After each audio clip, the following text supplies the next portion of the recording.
Leaders from across the country gathered in Charlotte, North Carolina to represent the voices of public housing residents for the 21st Annual Resident Services and Resident Leaders Conference. For more than 2 decades, the NAR-SAAH conferences have been the place for resident leaders to absorb information and to share strategies. Each year, NAR-SAAH brings outstanding speakers to address residents. As an example, this year, the acting HUD secretary was not only a keynote speaker, but also listened to their concerns to take back to Washington, D.C. Dynamic keynote speakers shed light on how to improve the quality of life.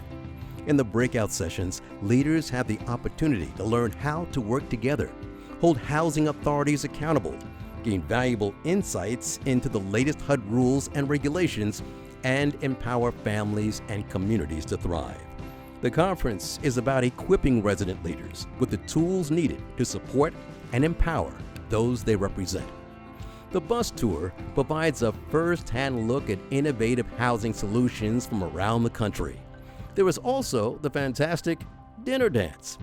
And NAR-SAAH's awards ceremony honors and celebrates those who have gone above and beyond in serving their communities. NAR-SAAH, where leadership, learning, and community come together to shape a stronger future for public housing residents. All the years that I've been coming to NAR-SAAH conference has been very educational. We are here to come and get knowledge of ways that we can take back. Acting Secretary of HUD Adrian Todman warned that taking back all revenue from public housing is a danger that exists today. There are some people who think public housing needs to go away.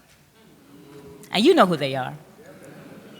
They think that if we can just get rid of this eyesore, what they really mean sometimes is the people, but I'll put that on the other side. If we can get rid of this eyesore, things will be so much better. But if they did get rid of public housing, life would be worse for hundreds of thousands of residents. But for now, the HUD secretary said they have friends in Washington.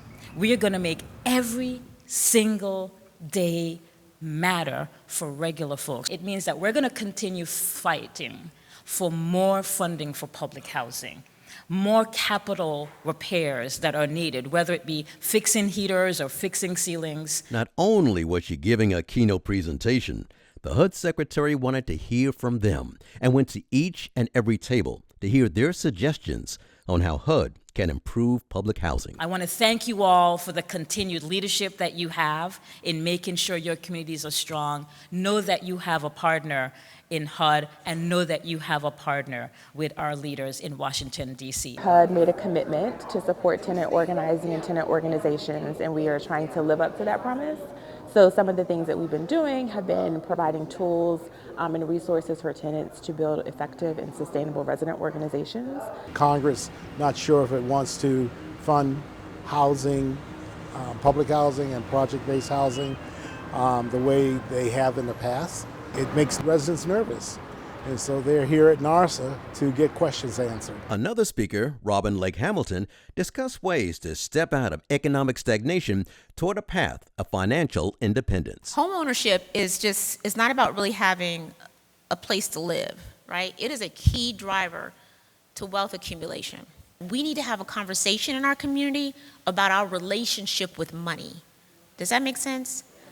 You know, why do we need that car we know we can't afford? Or we're going to struggle, right? Because that's not going to increase your net worth. She also stressed the importance of passing this information on to our children. I want you to be armed with this information because I think it will give you perspective of the conversations we need to be having with our young folk. Resident leaders challenged speakers and instructors on important issues throughout the conference, including questions about voting procedures for an upcoming national election. Boards of elections, their websites are very good. And honestly, I have to say, I have not been to a Board of Election office that is not bent over backwards to help. There was also a team from Howard University working with Princeton University about health issues. We were investigating the impact of children living with asthma in public housing. I want to learn more about the asthma, make it safe for them, because I just got recently diagnosed with asthma myself. People are living in these environments and people are getting sick because of them. Most people I'd say that they don't even know why they're getting sick, but it is because of their home environment. In other breakout rooms, residents were catching up on a HUD policy passed decades ago, where residents have a right to organize and elect a resident council. It's called NAR-SAAH. Did you guys know that that passed in 1987? And then there was the issue of RAD. We have learned from RAD that we can't just raise capital, we gotta raise people. Every breakout room contained a wealth of information. The president works for the board, and the president follows the direction that is given to him or her per the board. The president does not have sole authority. When you invest in people, they start to believe in themselves too. Getting your residents back out of their apartments. Get them to socialize. Then we have this year coming up, which is HUD was granted $410 million in reducing lead and other hazards. There should not be restrictions on expanding and building public housing. Mobility is really about ensuring that the children in the home do have a chance to make it out of poverty. Resident councils have MOUs, not contracts. That is two different things. That's a memorandum of understanding. The workshops were excellent, and the main thing I'll be taking back is I learned about the 964 regulations. I enjoy listening to everything, and maybe one day I'll be heard. The speakers are very helpful, especially when I just left for the voter registration, because people at senior level, they don't vote anymore.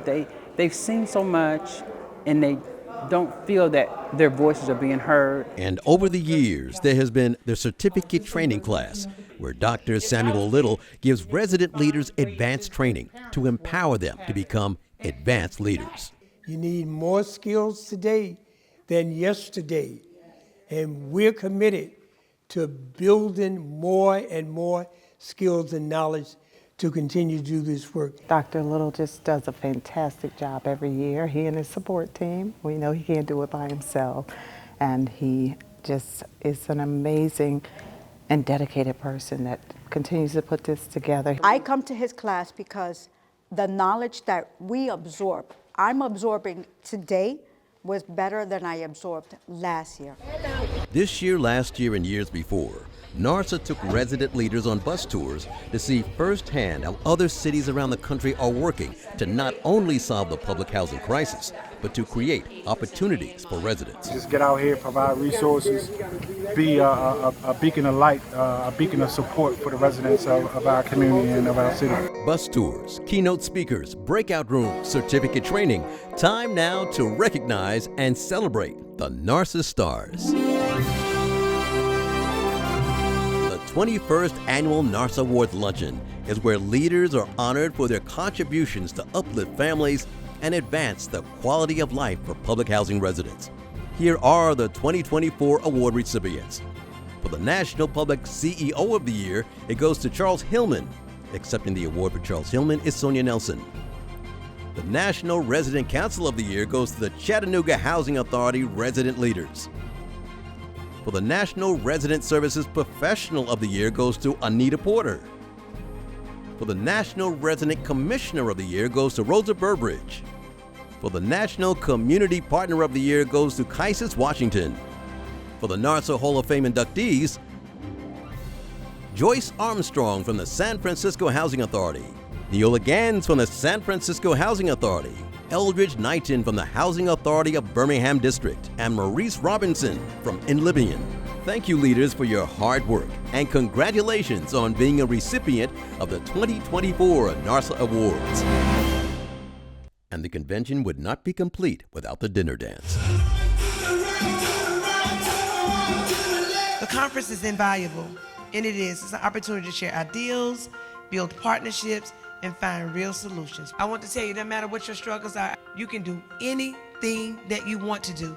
Just do it. There's more work to be done, and this is a great place to start. A lot of information I can take back to my seniors and help them to organize their lives a little bit better. It's been 20-some years I've been coming to NAR-SAAH. This is where I get that support from. You gotta build up that, I'm in charge kind of attitude.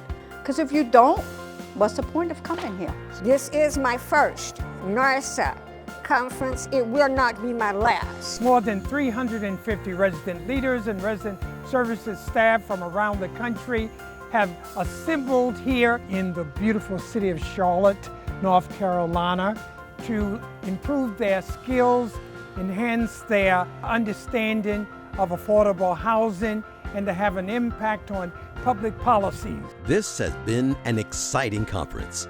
Leaders from 31 states joined this comprehensive learning experience. NAR-SAAH is so appreciative of those who support this effort as we begin planning for another dynamic conference next year.